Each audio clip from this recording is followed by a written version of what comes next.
Hello বন্ধুরা, welcome back to my channel. আমার channel আলোর ঠিকানা ব্লগসে তোমাদের সবাইকে অনেক অনেক স্বাগত। আজকে একটা নতুন দিনের ব্লগ নিয়ে চলে এসেছি। পুরো ব্লগটা দেখো, ভালো লাগলে একটা লাইক দিয়ে আর সাবস্ক্রাইব করে আমার পাশে থেকো তোমরা। সকাল সকাল বাবার সঙ্গে ফুল তুলতে চলে এসেছি। আর এই দেখো, অপরাজিতা যে গাছটা এত বড় হয়ে গেছে, ঝাঁকড়া হয়ে গেছে, যে কোন কোণে কোণে ভেতরে ভেতরে যে লুকিয়ে আছে ফুলগুলো, সেগুলোই বাবাকে বলে দিচ্ছি।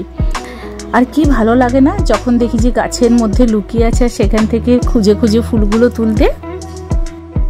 আজকে দেখো জমিতে মনে হয়, এই জমিটা অনেক দিন চাষ হয়নি, তাই এখানটাতে ট্রাক্টর চালাচ্ছে। তারপরে মনে হয় চাষ হবে, ওটা দেখছি দাঁড়িয়ে দাঁড়িয়ে।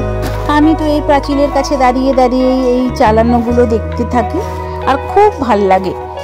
সামনের দিকে তুমি যেদিকেই তাকাবে এরকম সুন্দর সুন্দর সিনারি। কি বলতো, এই শহরের থাকতে থাকতে না, এই গ্রামের এই শান্ত পরিবেশটা থাকতে খুব ভাল লাগে। তোমাদের কাদের এরকম পরিবেশে থাকতে ভালো লাগে অবশ্যই কমেন্ট করে জানিও। আর দেখো কত লোক রাস্তা দিয়ে যখন বাজার যাচ্ছে তখন দাঁড়িয়ে দাঁড়িয়ে তারাও দেখছে কিছুক্ষণ।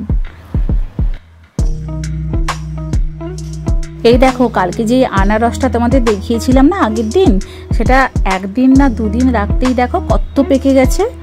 আর এটা না খুব মিষ্টি ছিল আনারসটা। সুদীপ তো আনারস খেতে খুব ভালোবাসে, আমি মা বাবাও খুব ভালোবাসি। এই দেখো বাবা আনারসটা কাটছে আর আমি চাতক পাখির মতন চেয়ে বসে আছি, কখন এটা একটু বিট নুন আর লঙ্কার গুঁড়ো দিয়ে খাবো। তোমরা বিট নুন আর লঙ্কার গুঁড়ো দিয়ে আনারসটা খেও, দারুণ লাগে খেতে। অনেক সময় ঘুরতে গেলে না, পাহাড়ে বলো যাই বলো, ওরা সব এরকম কেটে কেটে বিক্রি করে। আমাদের চেন্নাইতেও অনেক জায়গায় আনারস বিক্রি হয়, তবে ম্যাক্সিমাম না কাঁচা আমি বিক্রি হয়, খেতে দারুণ লাগে।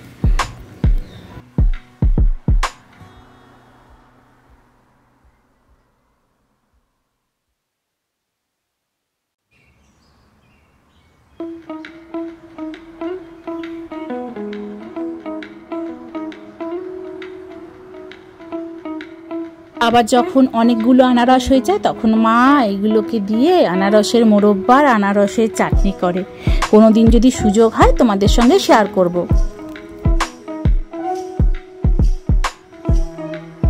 আর যতবারই আমি আসি ততবারই এই রান্নাঘরটা যখন ধুলো হয়ে যায় বাবাকে নিয়ে চলে আসি ওটা পরিষ্কার করতে। এখানে না আগে রান্না হতো, আমাদের একটা বাড়িতে কাকিমা রান্না করতো, সেই করতো, কিন্তু এখন তো সব গ্যাসেই করছে। তো এখন এই রান্নাঘরটার উনুনটা মাঝে মাঝে মাটি লেপে ঠিকঠাক করে রাখা হয়। এটাতে আগে এখানে না মুড়ি ভাজা হতো, ঘরেই তখন চাল এনে মুড়ি ভেজে দিত কাকিমা। কিন্তু এখন আর মুড়ি তৈরির কল হয়ে গেছে, সেখানেই মুড়ি ভাজতে দেয়। তো ওই জন্য এইখানে আমাদের তো বাগানের যে জ্বালন টালনগুলো আছে সব এখানে রেখে দেয়। কখনো সখনো এখানে ভাত করে, কখনো সখনো কিছু গরম জল হলে সেগুলো করে টুকটাক।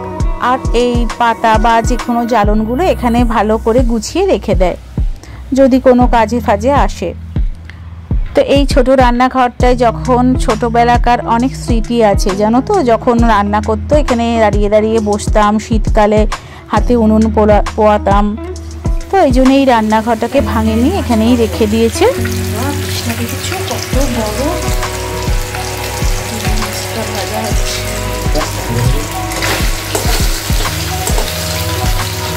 আর এখানে দেখো রান্না বসে গেছে। বাজার থেকে আজকে বড় সাইজের তেলাপিয়া মাছ নিয়ে এসেছিল, আর এই তেলাপিয়া মাছটাকে জাস্ট দুভাগ করে নিয়েছে। তো কত বড় মুড়োটাও হয়েছে, লেজাটাও।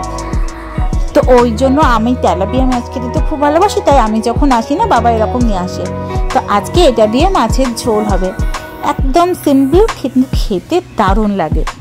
তো এই মাছের ঝোলটা করার জন্য জানো তো কুচি কুচি পেঁয়াজ একদমই লাগে না, গোটা গোটা রসুন কোয়া আর এরকম ডুমো ডুমো সাইজের পেঁয়াজ কেটে ফোড়নে জিরে ফোড়ন দিয়ে লঙ্কা ফোড়ন দিয়ে ভালো করে পেঁয়াজ রসুনটা আর আলু একটুখানি সেদ্ধ করা আলু একসঙ্গে ভেজে নিতে হবে। তারপরে যখন পেঁয়াজটা আলুটা একটু ভাজা ভাজা হয়ে যাবে তখন এর মধ্যে টমেটো দিয়ে দিতে হবে। আর টমেটোটা দিয়ে খানিকক্ষণ ভাজার পরে যখন টমেটোটা গলে আসবে তখন যে ভাজা মশলাগুলো আছে, যেমন জিরে আদা বাটা, ধনে গুঁড়ো, হলুদ গুঁড়ো আর লঙ্কা গুঁড়ো এর মধ্যে জলে গুলে ওর মধ্যে দিয়ে দিতে হবে। আর মশলাটা দিয়ে যখন ভালো করে তেল ছেড়ে আসবে তখন জল দিয়ে ফুটিয়ে ভাজা মাছগুলো দিয়ে দিতে হবে। দারুণ লাগে। এই প্রসেসটা তোমাদের সঙ্গে শেয়ার করলাম। এটা আমাদের বাবা মা দুজনেই এই প্রসেসেই করে, খুব খেতে ভালো লাগে আর একদম রিচ হয় না, অথচ ওটা দিয়েই তোমার অনেক ভাত খাওয়া হয়ে যাবে। তো তোমরা একবার এই প্রসেসে করতে পারো। আর আমরা একটু চিনি দিই তরকারিতে, কিন্তু যারা তোমরা চিনি খাও না চিনি নাও দিতে পারো। আর আলু ছাড়া তেলাপিয়া মাছের একটা জিরে দিয়ে রান্না হয়, দারুণ হয় ওটা। ওটাও একদিন করে তোমাদের দেখাবো, ওটা দারুণ করে মা।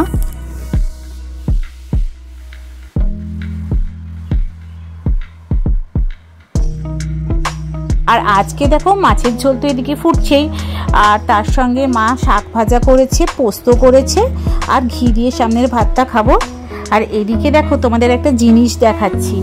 আমাদের বাড়িতে না কলা গাছ হয়েছিল। এই কলা ফুলের গাছগুলো দেখতে দারুণ হয়, অনেক ফুল একসঙ্গে ফোটে, কিন্তু আমি দেখছি এই ফুলটা ফুটেছে আর একটা কুড়িও হয়েছে।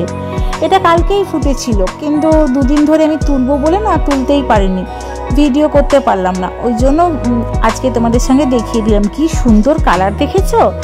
এর একটা পুরো বাগান ছিল, সামনেটা পুরো ভরে যাচ্ছিল, তো ওগুলোকে তুলে তুলে টবে ভরে দিয়েছে, অত বাগানে রাখেনি, কিন্তু খুব সুন্দর লাগে এই ফুলগুলো। এখন আমি আর বাবা বেরাচ্ছি বাজারে, কিছু কাজ আছে তাই জন্য। সন্ধ্যের দিকে বিকেলের দিকে একটু বেরিয়েছিলাম, এখানে একটু ছোট করে মেলাও বসেছে, তাই ভাবছি মাকে নিয়ে একদিন এই মেলাতে আসবো। দেখা যাক নেক্সট দিন মাকে নিয়ে যদি আসতে পারি। টুকটাক এখানে কি বসেছে একটু দেখলাম, আর তারপরে একটু কেনাকাটা করে ছোট জিনিসপত্রগুলো কেনাকাটা করে বাড়ি চলে গিয়েছিলাম। আর বাড়িতে চলে এসেছি, টুকটাক বাজারপত্র আর মিষ্টি কিনে নিয়ে চলে এসেছি। এই মিষ্টিগুলো আমার খুব ভাল লাগে, এগুলো শাক মানে নরেন এই গুড় দিয়ে করে। আর এই দইটা লাল দইটা অসাধারণ সুন্দর খেতে হয়, জানো তো? আমার লাল দই খেতে খুব ভালো লাগে। চেন্নাই তো পাওয়া যায় না, তাই আমি যখন এখানে আসি বাবা এনে দেয়। তো যাই হোক, আজকের ব্লগটা এইটুকুনি রাখছি, নেক্সট ব্লগে আবার দেখা হবে। ততক্ষণের জন্য টাটা, তোমরা সবাই খুব ভালো থেকো।